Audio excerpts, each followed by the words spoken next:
안녕하십니까? 제가 가려고 그랬는데 또 성경을 읽고 싶어서 여기 또 앞에 섰습니다. 자, 누가복음 7장. 또 7장 역시도 1절부터 50절까지의 말씀입니다. 참 은혜로운 그 스토리들이 많이 있어요. 백부장의 종을 고치시죠. 이 백부장의 종을 고치시고 또 이 과부의 아들을 살리십니다. 또 요한과 그의 제자들이 질문을 하죠. 또 한 여인이 향유를 붓습니다.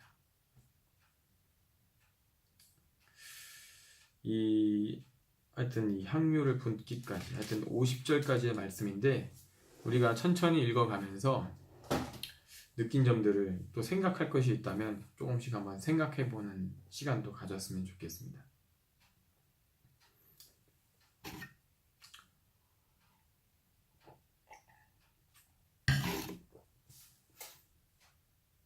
(7장 1절입니다) 예수께서 듣고 있던 사람들에게 이 모든 말씀을 마치고 가버나움으로 들어가셨습니다. 여러분, 그리고 이 영상 보실 때 혹시가 너무 느리다 그러면 유튜브 이 창에 재생 속도를 조절할 수 있는 방법이 있습니다. 만약에 2배로 빨리 보고 싶다 그러면 2배 누르시면 되고, 한 1.2배, 1.5배, 아니면 좀 더 제가 너무 빠르다 그러면 좀 더 느리게 보실 수도 있으니까 그런 것이 있다는 것을 잊지 마시고, 이렇게 유튜브 이 컴퓨터로 핸드폰으로 보시는 분들은 우측인가 그러니까 우측에 이렇게 점 3개 있는 게 있어요. 점 3개 누르면 그런 내용이 담겨 있습니다. 그러니까 그것으로 조절을 하셔도 돼요. 자, 예수께서 듣고 있던 사람들에게 이 모든 말씀을 마치시고 가버나움으로 들어가셨습니다. 그곳에는 백부장 한 사람이 있었는데 그가 신임하는 종 하나가 병이 들어 거의 죽어가고 있었습니다. 거의 죽어가고 있었던 거예요. 백부장은 이 예수님의 소문을 듣고 유대 장로들을 예수님께 보내어 자기의 종을 낫게 해달라고 부탁을 했습니다. 장로들이 예수님께 왔습니다. 그리고 간곡히 부탁했습니다. 이 사람은 선생님이 그렇게 해주실 만한 사람입니다. 그는 우리 민족을 사랑하고 우리 회당도 지어 주었습니다. 이 말을 듣고 예수님께서 그들과 함께 가셨습니다. 예수께서 그 집에서 멀지 않은 곳에 이르렀을 때 백부장은 이번엔 친구들을 보내 예수께 이렇게 아뢰도록 했습니다. 주여, 더 수고하실 필요가 없습니다. 저는 주를 제 집에 모실 자격이 없습니다. 그래서 제가 직접 주께 나아갈 염두를 못 냈습니다. 그저 말씀만 하시옵소서. 그러면 제 하인이 나을 것입니다. 저도 상관 아래 있으면서 제 아래도 부하들이 있는 사람입니다. 제가 부하에게 가라 하면 가고 오라 하면 오며 하인에게 이것을 하라 하면 합니다.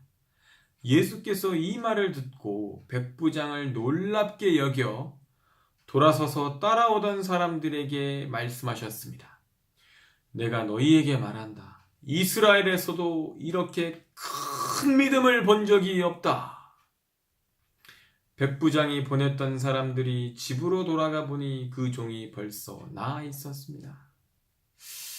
예수님께서 이렇게 말씀하셨어요. 이스라엘에서도 이렇게 큰 믿음을 본 적이 없다.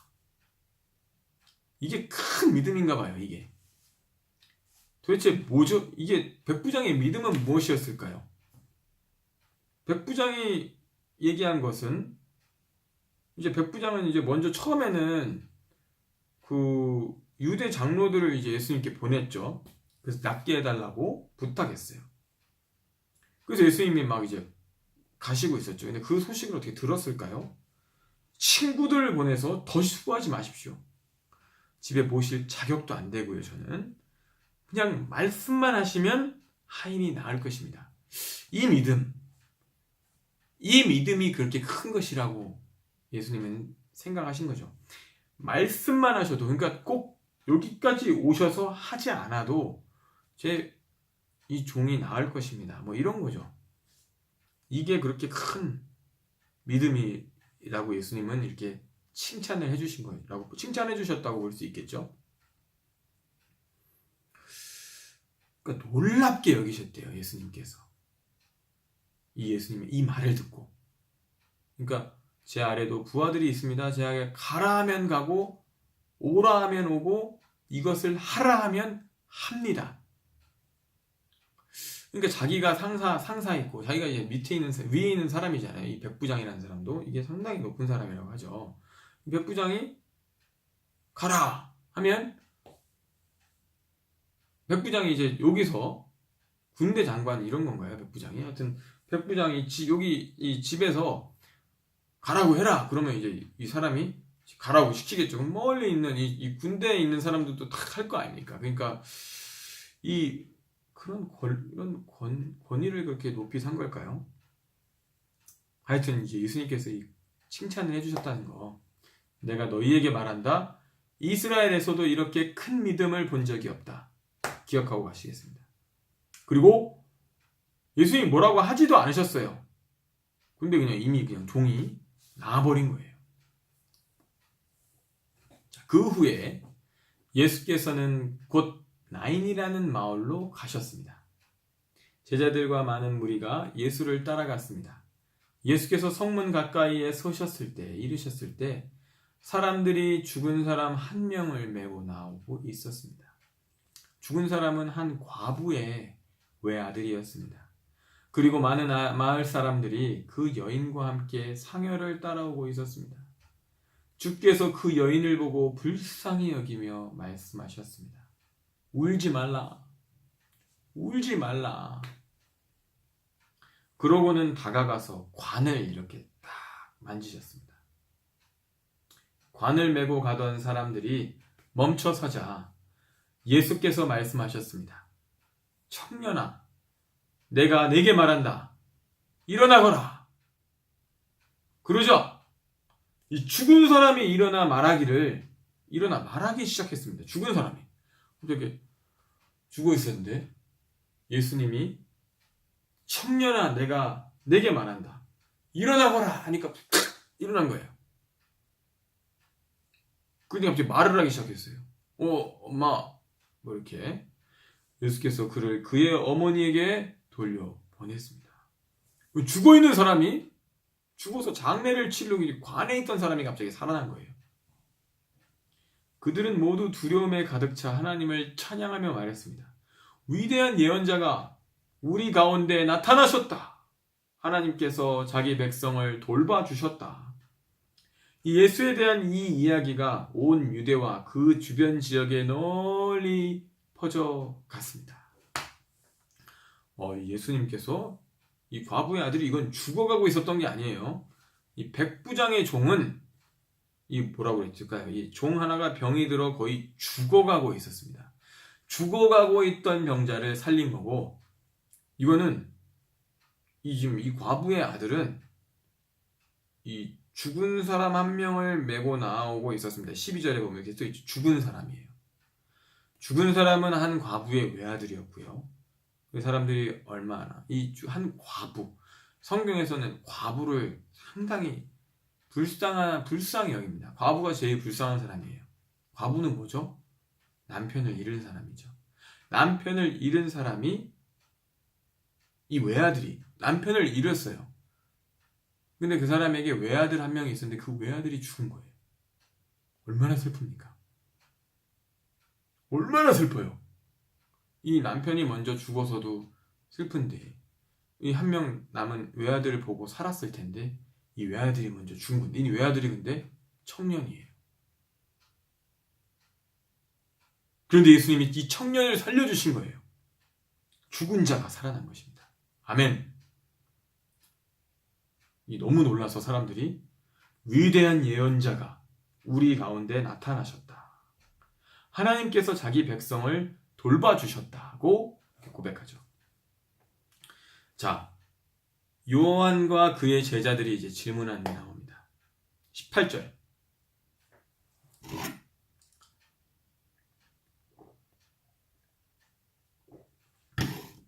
요한의 제자들이 모든 소식을 요한에게 알렸습니다.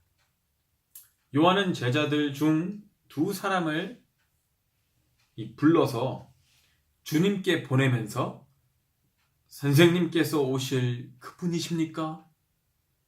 아니면 저희가 다른 사람을 기다려야 합니까? 라고 물어보게 했습니다. 그 사람들이 예수께 와서 물었습니다. 세례자 요한이 저희를 보내 물어보라 했습니다. 선생님께서 오실 그분이십니까? 아니면 저희가 다른 사람을 기다려야 합니까? 왜 이런 질문을 했을까요? 이 세례자 요한이 기다리던 예수님이라고 생각이 안 들어서 그런 거겠죠, 그죠? 뭔가 예수님이 보내실 그런 그 구세주 메시아인 것 같은 생각이 들면서도 동시에 이분이 정말 맞을까라는 생각이 들어서였겠죠. 21절. 바로 그때 예수께서 질병과 고통과 악한 영들에게 시달리는 사람들을 많이 고쳐주시고 보지 못하는 많은 사람들도 볼 수 있도록 해주셨습니다. 이제 그런 질문을 했을 때 이제 예수님이 이제 질병 가운데 있는 사람들을 고쳐주시고 이 악한 영들에 시달리는 사람들을 많이 고쳐주셨다는 겁니다. 그리고 예수님께서 그 요한이 보낸 사람들에게 대답을 해주셨습니다. 돌아가서 너희가 여기서 보고 들은 것을 요한에게 전하라. 보지 못하는 사람들이 보고 다시 보고 보지 못하는 사람들이 다시 보고 이 다리를 저는 사람들이 걷고 나병 환자가 깨끗해지고 듣지 못하는 사람이 듣고 죽은 사람이 살아나고 가난한 사람들에게 복음이 전파된다고 하라. 나로 인해 걸려 넘어지지 않은 사람은 복이 있다. 그러니까 여기 나로 인해, 그러니까 여기 보면 이제 별표가 되어 있는데 성경에 이렇게 깊이 알기 이게 이렇게 써 있네요. 나를 의심하지 않는 사람은 복이 있다. 이렇게 써 있네요. 요한이 보낸 사람들이 떠나자 예수께서는 사람들에게 요한에 대해 말씀을 시작하셨습니다. 너희가 무엇을 보려고 광야에 나갔느냐? 바람에 흔들리는 갈대냐? 그렇지 않으면 무엇을 보려고 나갔느냐? 좋은 옷을 입은 사람이냐? 아니다. 화려한 옷을 입고 사치에 빠져 있는 사람은 왕궁에 있다. 그러면 너희 무엇을 보려고 나갔느냐? 예언자냐? 그렇다. 내가 너희에게 말한다. 요한은 예언자보다 더 위대한 인물이다. 이 사람에 대해 성경에 이렇게 기록됐다. 보라, 내가 내 앞에 내 사자를 보낸다. 그가 내 길을 내 앞서 준비할 것이다. 내가 너희에게 말한다. 여인에게서 난 사람 중에 요한보다 더 큰 사람은 없다. 그러나 하나님 나라에서는 가장 작은 사람도 요한보다 더 크다. 요한의 설교를 들은 사람들과 심지어는 세리들도 요한의 세례를 받았고 하나님이 의로우신 분임을 드러냈습니다. 그러나 바리새파 사람들과 율법학자들은 요한에게 세례를 받지 않았고 자기들을 향한 하나님의 계획을 물리쳤습니다. 약간 좀 무슨 내용인지 잘 모르겠어요. 그러니 이 세대 사람들을 무엇에 비교할 수 있을까? 그들은 무엇과 같을까? 이 예수님 말씀하시는 겁니다. 그들은 시장에 앉아서 서로 부르며 이렇게 말하는 아이들과 같다. 우리가 너희를 위해 피리를 불어도 너희는 춤추지 않았고 우리가 애곡해도 너희는 울지 않았다. 세례자 요한이 와서 빵도 먹지 않고 포도주도 마시지 않자 너희는 저 사람이 귀신 들렸다고 하라고 말하며 인자가 와서 먹고 마시니 너희가 말하기를 보라 저 사람은 먹보에다 술꾼으로 세리와 죄인의 친구다라고 말한다. 그러나 지혜의 자녀들이 결국 지혜가 옳다는 것을 인증하는 법이다. 아멘. 약간 어려워요.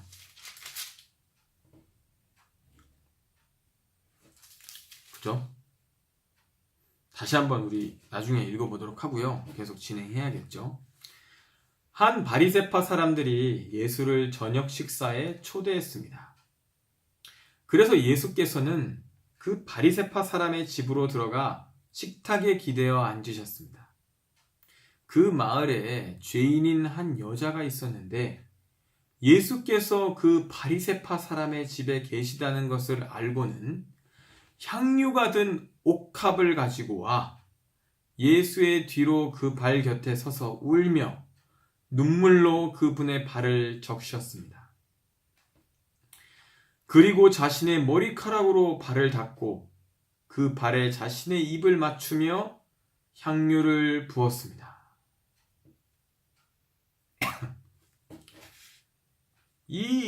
다시 한번 생각해 보죠.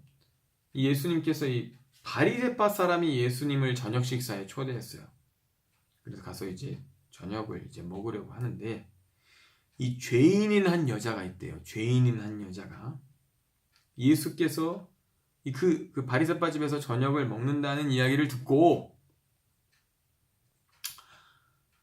온 거예요. 그 이제 향유가 무엇이냐? 이 향유가 무엇이냐면 되게 비싼 겁니다. 향이 나는 거예요. 향이 나는 기름이에요. 향이 나는 기름. 옛날 사람들은 이거 이제 향유를 이제 뭐 이마에 바르던가요? 뭐 콧등에 바르던가 이게 바르는 걸로 쓰는 거였는데 되게 상당히 비싼 거예요. 근데 그걸 들고 왔어요. 옥합이라는 건 이 뭔가 그 향유를 담는 그 용기를 말하는 걸로 제가 알고 있습니다. 그걸 들고 와가지고 예수님의 그 발 곁에 서서 울며 눈물로 그분의 발을 적셨습니다. 눈물이 엄청나게 흐른 거죠. 이 그분의 발을 적시려면 이 발이 젖는 거예요. 마치 대야의 물에 이제 발이 눈물이 막 뚝뚝 떨어지는 거예요. 그래서 예수님의 발이 적셔졌다고 얘기하죠. 그 다음에 자신의 머리카락으로 발을 닦습니다. 상당히 이게 그림이 그려져야 돼요. 그리고 그 발에 자신의 입을 맞추면서 향유를 부어요. 이 상당히 충격적인 겁니다. 이 당시에 그냥 저희가 이게 무슨 의미인지도 잘 모르지만 그래도 이게 향유를 이제 그 값비싼 걸 원래 발에다가 붓는 게 아니에요. 귀한 손님에게 이렇게 이런 데다가 발라주는 건데 발에다가 바르는 거죠. 뭔가 깊은 의미가 있는 것 같아요. 그래서 이 예수를 초대한 바리새파 사람이 이 광경을 보고 속으로 말했어요. 만약 이 사람이 예언자라면 자기를 만지는 저 여자가 누구이며 어떤 여자인지 알았을 텐데 저 여자는 죄인이 아닌가? 이 죄인이 아닌가? 라고 하는 것을 볼 때 이 죄인이 그냥 일반적인 그냥 죄인이 아니라 이게 정죄받는 죄인이라는 거죠. 낙인 찍힌. 그러니까 뭐 간음을 한 여자인 것으로 생각이 들어요. 그래서 간음한 여자, 불결한 여자라고 이미 낙인 찍혀 있는 여자인 거죠. 근데 그런 여자가 그러니까 이 바리새파 사람들은 그 여인이 죄덩어리, 그러니까 완전히 완전 더러운 여자가 왔는데 그 예언자라는 사람이 그걸 몰라봐? 이런 생각을 하는 거예요. 예수께서 그에게 말했습니다. 시몬아, 내게 할 말이 있다. 그가 대답했습니다. 선생님 말씀하십시오. 예수님이 이제 비유를 말씀하십니다. 어떤 채권자에게 빚을 진 두 사람이 있었다. 한 사람은 500데나리온을, 또 한 사람은 50데나리온을 빚졌다. 두 사람 다 빚 갚을 돈이 없어서 채권자가 두 사람의 빚을 모두 없애주었다. 그러면 두 사람 중 누가 그 채권자를 더 사랑하겠느냐? 그러니까 두 채권자 중에 누가 더 빚 갚아준 사람을 사랑하겠느냐 이 말이죠. 시몬이 대답했습니다. 더 많은 빚을 면제받은 사람이라고 생각합니다. 예수께서 말씀하셨습니다. 네 말이 옳다. 네 말이 옳다. 그리고 나서 예수께서는 그 여인을 돌아보고 시몬에게 말씀하셨습니다. 이 여인이 보이느냐? 내가 내 집에 들어왔을 때 너는 내게 발을 씻을 물도 주지 않았다. 이게 발을 씻을 물을 주는 게 이게 그런 건가 봐요. 그냥 되게 기본적인 건 것 같아요. 기본적으로 해야 될 행동. 근데 너는 발 씻을 물도 안 줬다. 그러나 이 여인은 자신의 눈물로 내 발을 적시고 자신의 머리카락으로 닦아주었다. 너는 내게 입 맞추지 않았지만, 입 맞추는 게 또 이제 인사예요. 입 맞춰야 되는데 입도 안 맞춰준 거예요. 이 시몬이라는 사람은. 그런데 이 여인은 내가 들어왔을 때부터 계속 내 발에다가 입을 맞추는 거예요. 내 발에 입을 맞추고 있다. 너는 내 머리에 기름을 부어주지 않았지만 이 여인은 내 발에 향유를 부었다. 그러므로 내가 네게 말한다. 이 여인은 많은 죄를 용서받았다. 그것은 이 여인이 나를 많이 사랑했기 때문이다. 그러나 적게 용서받은 사람은 적게 사랑한다. 그리고 나서 예수께서 여인에게 말씀하셨습니다. 내 죄들이 용서받았다. 식탁에 함께 앉아있던 사람들이 수군거리기 시작했습니다. 이 사람이 도대체 누구인데 죄까지도 용서한다는 말인가? 용서한다는 것인가? 예수께서 여인에게 말씀하셨습니다. 내 믿음이 너를 구원했다. 평안히 가라. 아멘. 예. 한번 읽어가지고는 자세하게 깨달아지진 않습니다만, 그래도 오늘 이제 말씀을 읽으면서 이 상황이 머릿속에는 좀 그려졌을 것이라고 생각이 돼요. 저도 읽으면서 그려졌거든요. 나는 그러면 정말 나는 500데나리온을 빚졌는데 탕감을 받은 사람인가? 나는 50데나리온을 탕감받은 사람인가? 하나님 앞에 죄인이 다 똑같다고 봐야 될까요? 그런 게 아닌가 싶어요. 하나님 앞에서 내가 얼마나 큰 죄인인가를 아는 사람과 모르는 사람 다 죄가 크게 큼직큼직 너무 심각한데 그것을 깨닫는 사람, 깨닫지 못하는 사람. 정말 이 여인이 정말 죄가 많아서, 그러면 이 바리새인과 비교했을 때 이 바리새파 사람, 예수님을 초대한 이 바리새파 사람과 비교했을 때, 그러면 정말로 바리새파 사람들은 정말 그럼 죄가 이 여자만큼 있지 않았을까요? 정말 이 여자만, 이 여인만 죄가 그렇게 많았던 걸까요? 그건 아닌 거죠. 결국 이 여인은 죄를 용서받았고 바리새파 사람, 이 시몬이라는 사람은 용서를 받았을까요? 생각해 볼 문제인 것 같습니다. 그럼 생각해 보는 시간을 갖도록 하고 다음 시간에 뵙도록 하겠습니다. 그럼 성경, 이 성경 66권 모두 읽는 그날일까지, 그날이 오려면 제가 1년 동안 지금 이거 읽으면 가능할 수도 있을 것 같아요. 그리고 아까 제가 영상 만들면서 그런 얘기를 했었는데, 뭐 이 영상을 좋아할 만한 사람이 있을까 했는데 그건 모르는 거죠. 봐야죠. 하지만 이 영상을 찍는 저에게 상당히 유익합니다.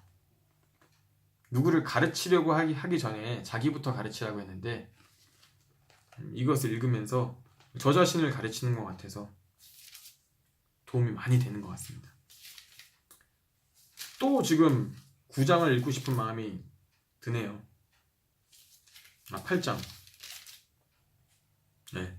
여기 씨 뿌리는 자의 비유가 있네요. 그러면 안녕히 계세요. 다음에 또 뵐게요.